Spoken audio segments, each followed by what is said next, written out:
Hey, what is up, guys? Hope you're well. Hope your family's well. Hope everybody's doing great. And it is Saturday, the 27th, 2021.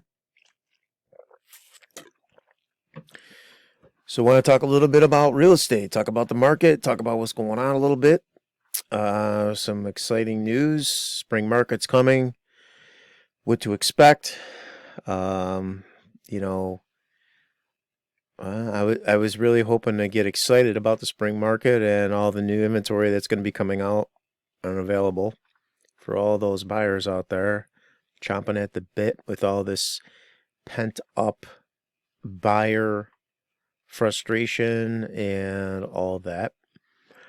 Literally people begging for listings, begging people to put their house on the market, top dollar. If you could get all the money that you could possibly get ever in your life to sell a house right now, would you do it? Of course they would. Who wouldn't? Problem is, where are you going to go? I mean,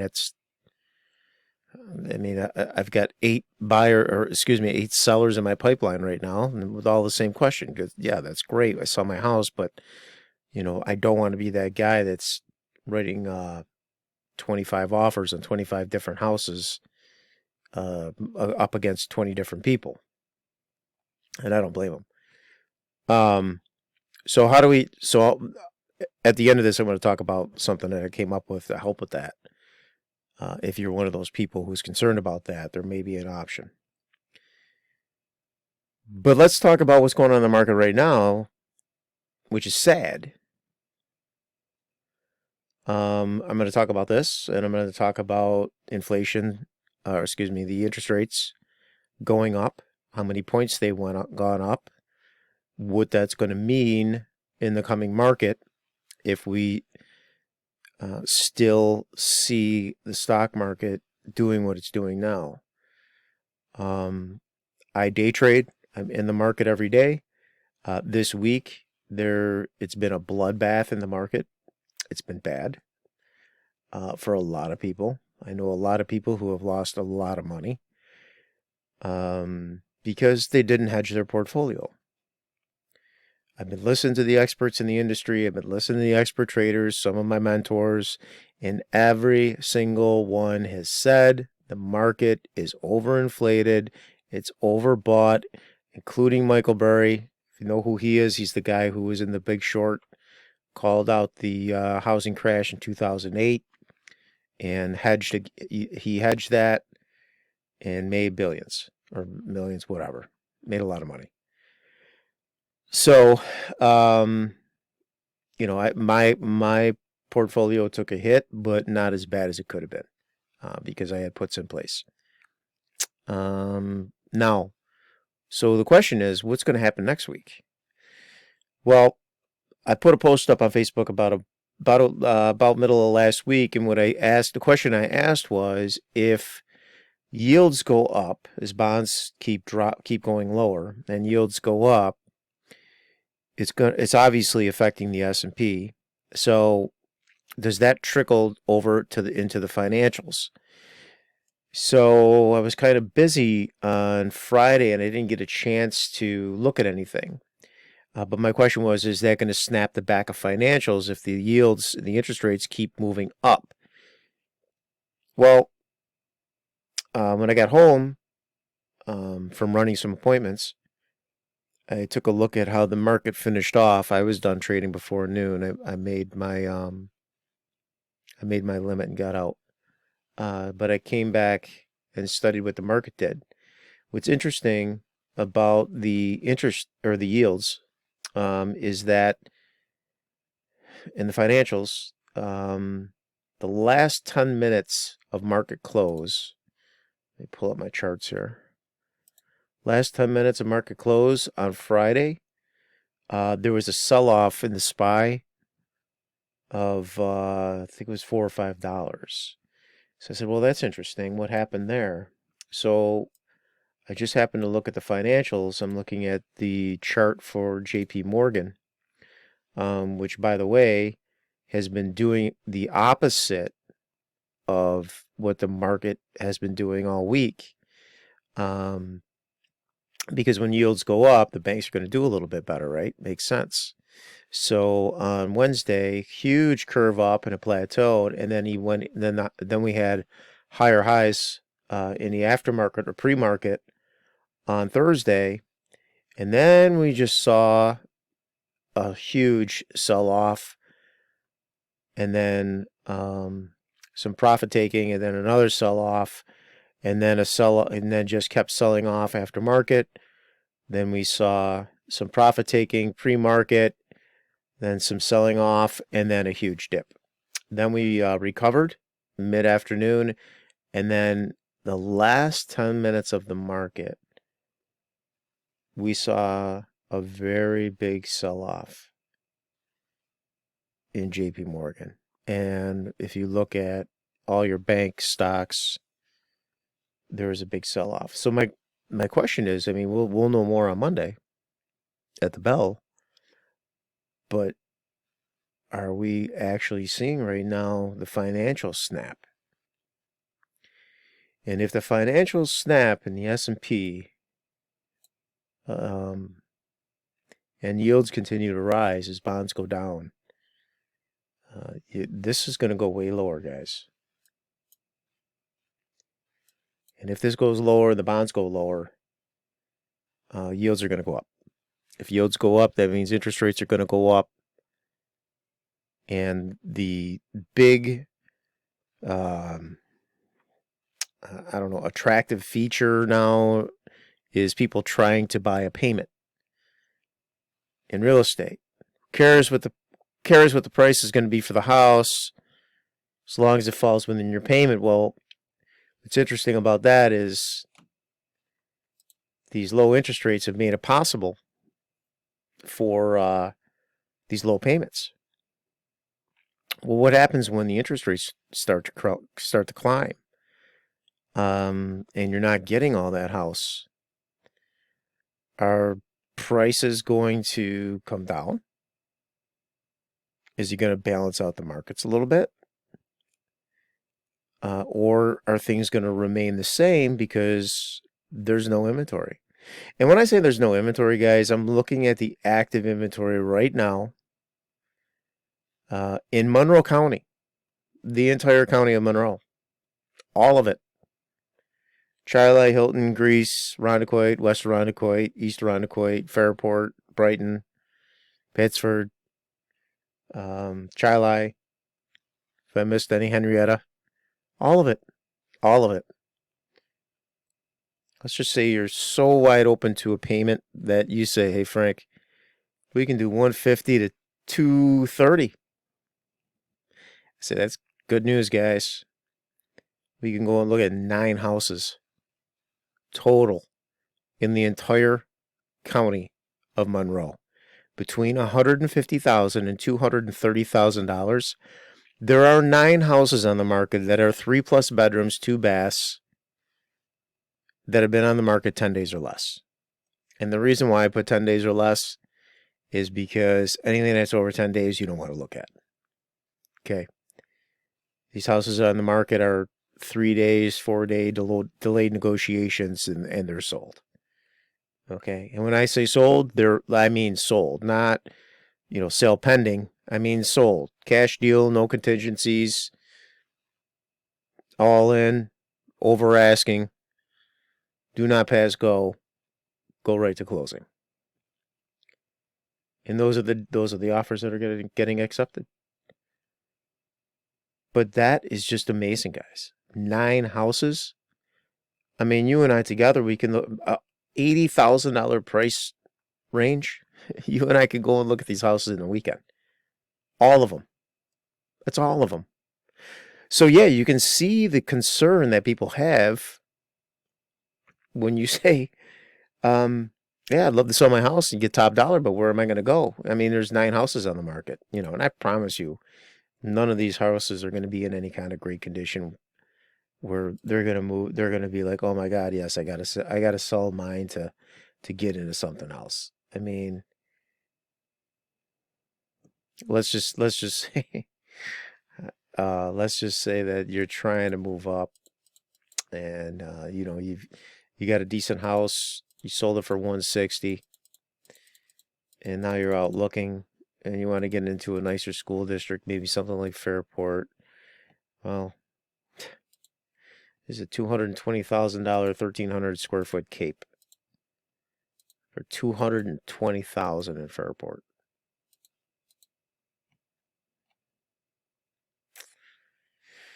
So, yeah, I don't know, guys. It's scary. It's scary. I mean, I don't have all my irons in the fire with real estate. I mean, I've got other things that I do. I've got an insurance business. Things are great there, but I'm genuinely concerned. I went through 2008. I saw it. Maybe I'm wrong. I hope I'm wrong. I really do. But this is March. Spring market. People right now, guys, this is the conversation you have with sellers right now in this market. Question from the seller: Hey Frank, should I wait? Should we wait till like May, April? Well, guys, listen. Based on the market conditions, the condition of your house right now, and your ability to move, why would you want to have more competition? I mean, right now is a perfect time to list. So, easy conversation. But, I mean, this has been the conversation for a while now. I mean, are we always going to be up against 10 houses in the entire county of Monroe? I mean, if we're in Henrietta, like, what's your competition? I mean, you got a 3-bedroom, 1.5 bath in Monroe County in Henrietta. I mean, let's see how many are there.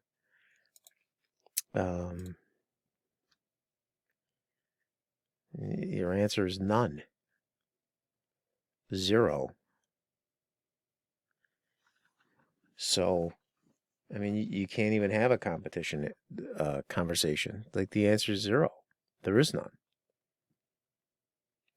So, I don't know. I mean, I am genuinely concerned, guys, and I'm not going to be that guy. I'm not going to say, "Hey, list now, guys, list now," because you can't live with me. I don't have enough room. And you can ask my last clients what we went through in this market. It was rough. It was very rough. And I had to say some things and do some things and say some things to some agents that, had to be a little bit out of my character. I've changed over the years. And, but, my clients needed to be in the house for some very serious reasons. And we got them in. But not without some threats, lawsuits, all kinds of things. Just a really, really, really tough position. But we got through it. And I'm not trying to be a Debbie Downer and all this, guys. I'm really not. I'm not. I'm being a realist. I'm being a realist here. I don't want to see anybody make a mistake, especially when it comes to the largest asset that you're ever going to purchase in your life, the logistics that are going to be around that, and what's going to be involved. And I hope that people can respect that, because I think, being someone's most trusted advisor deserves and demands some type of respect, no matter who they are. Okay. And that's one of the benefits you'll get with working with me. It's one of the unique value propositions that I offer. I have some warranties, some guarantees in place, and also I will not sugarcoat anything. I will shoot you straight, and I will tell you exactly what we need to do, how we're going to do it, and how we're going to get there. And I will fight 110% for you to have your goals accomplished. That you can guarantee. So, here we are. It's March. Ring the bell. It's the market. It's the new spring market here in Monroe County. And we have 9 houses for sale, 10 days or less, active in all of Monroe County. I hope it changes. I really do. Now, let's talk about selling. You want to talk about selling? If you're leaving and you're relocating, or you decided that you've had enough in New York and the taxes and Governor Cuomo, whatever it is, and you want to head down south, I mean, I could definitely make that happen. I got the power team in place to get you the best possible price, terms, and conditions. The marketing part of it. I mean, yes, it's important to have the staging and the professional photographer, attention to detail, because we want to have our pictures, the way that we present this property, pristine. We want to pique the interest of as many qualified buyers as possible. We need to vet the people that are going to be looking at the property to make sure that they're in the best possible position of leverage as far as money and down payment is concerned, so that when we're looking through the offers, we're not looking through 20 offers or 30 offers. We're looking at 10 or 12, maybe 10 to a dozen, and hopefully less. All with one better price, term, and conditions than the one before. That's what needs to happen. As far as the logistics are concerned, guys, I'll walk you through that. If you're moving out of state, I have a relocation team. I can help you. I can point you in the right direction with one of the best real estate agents that are in the area. That'll help you and prepare you, give you market insight, what it's going to take to win an offer, because this is not just a local thing, guys. This is going on nationally. All right, there's a national inventory crisis, so you may be up against the same thing on a relocation. It's just the facts. Just the facts. So it's important to have a neutral conversation with somebody down there that's objective. It's going to give you the right information and give you they're not going to sugarcoat anything. I mean, if you're in a situation down there that is a low inventory like we're having here, you might be in the same position down there as you would be here. So then you have to look at what's going to make sense. Okay. First-time home buyers. How is this going to affect you? The interest rates are going up now, so your buying power is actually going to be going down. Unless you come up with more money. More money down. But good news, the First Home Buyer Dream Program is going to be giving away $10,000 come the second quarter of this year, which is coming up between March and June. I'm anticipating probably around May we'll see something. March through June. So I'm thinking probably like April or May we'll hear something from the First Home Buyer Dream Program. But just to give you guys a little real talk right now, if you're thinking about getting in that program, great program. I strongly encourage my buyers to use my part of my power team that is with Genesee Regional Bank. And the reason why I plug and promote Genesee Regional Bank is because they do have underwriters in-house, and they've handled the largest amount of volume as far as those types of loans are concerned. The one thing that I'm concerned about, guys, some real talk right now, if you're a first-time home buyer and you're leaning on the leverage of a grant for closing costs, you're really, really not in any kind of position of leverage in this market. Just not. And don't ever let anybody tell you that you don't have to disclose that you are going to be using a grant, because there's an addendum that was implemented last year. Greater Rochester Association of Realtors changed the contracts, and that now needs to be disclosed. I forget what line it is. I can look it up, but it does need to be disclosed. So you can't hide the fact that you have a grant. So if you think about this, if you're in a multiple offer situation and you're up against other offers, cash is king. Second one, probably conventional. Third one, FHA. And then anything with a grant, you know, um, you can take a shot. You're going to miss 100% of the shots you don't take.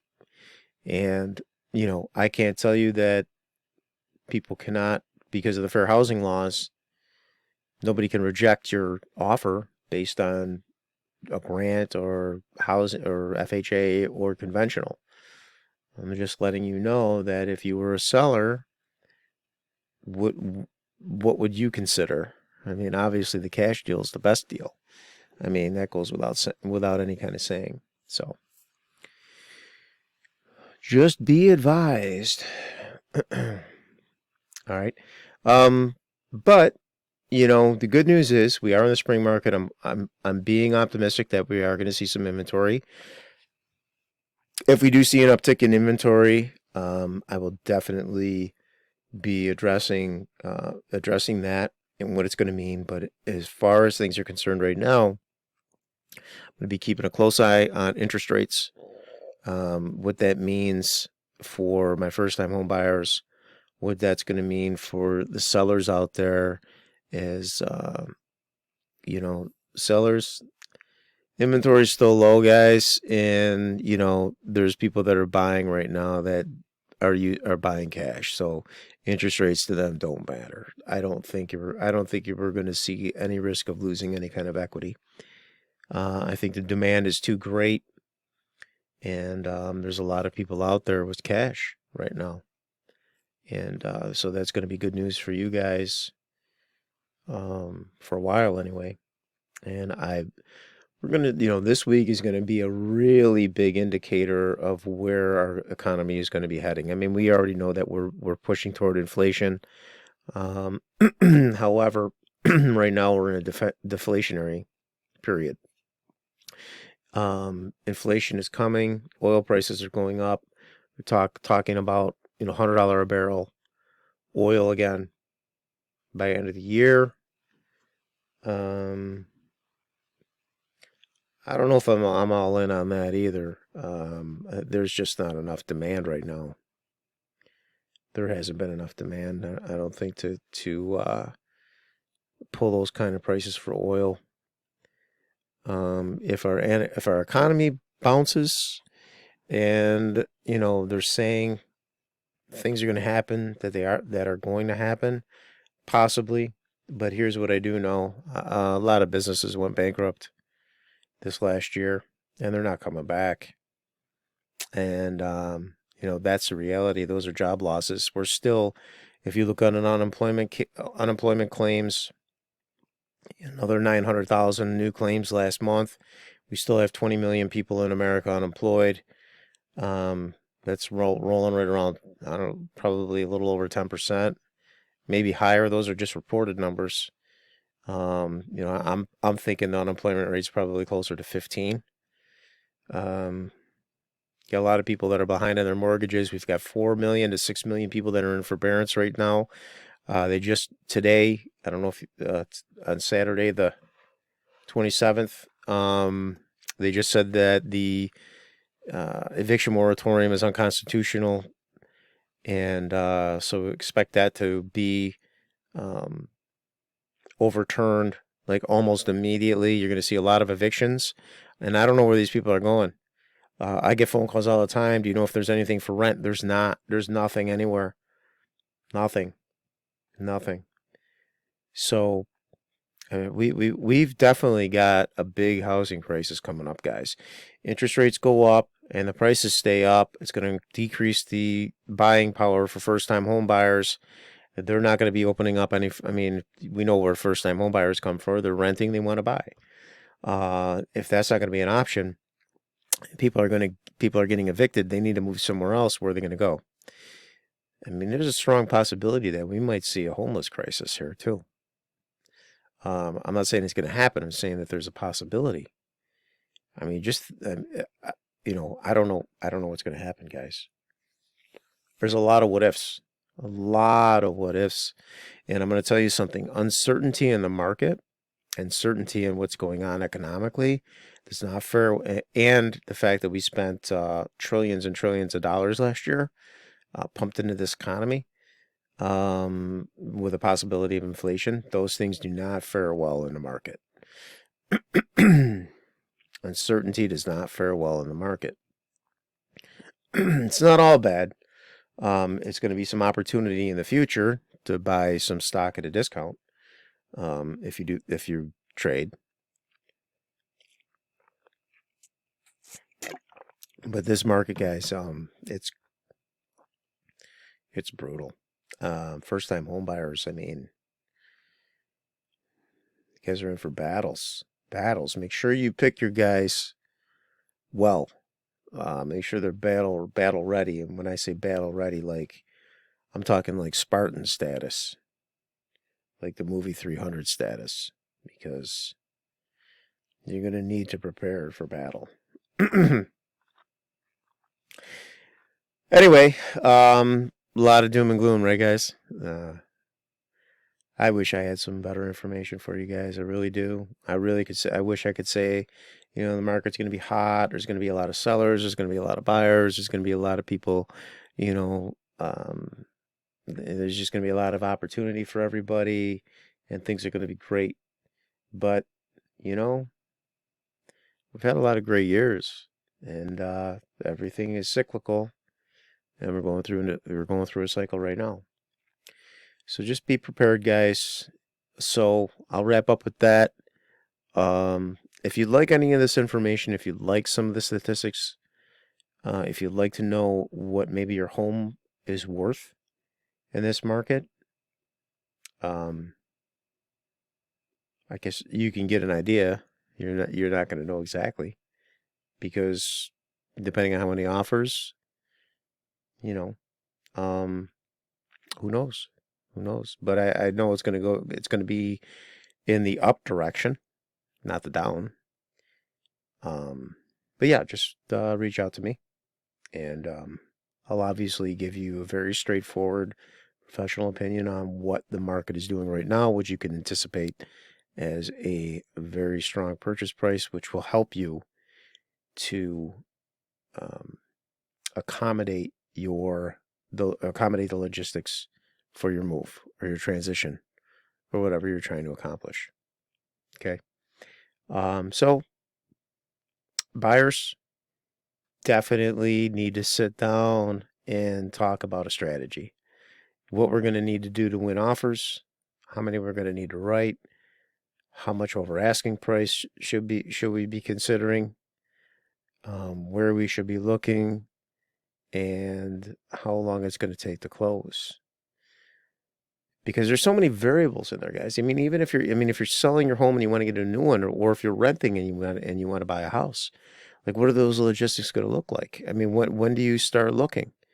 If you're in a house now, or you're in a rental now, what's that going to look like? So, well, anyway, but yeah, if you know anybody looking to buy, sell, or invest in real estate, please let me know. I'd love to spend 15, 20 minutes talking about this market, what to anticipate, expectations, how we make it happen, the logistics, all of it. All of it. So you're prepared. All right, guys. Hope you're well. I hope your family's well. I hope everybody's doing great. And I'll talk to you soon. Take care.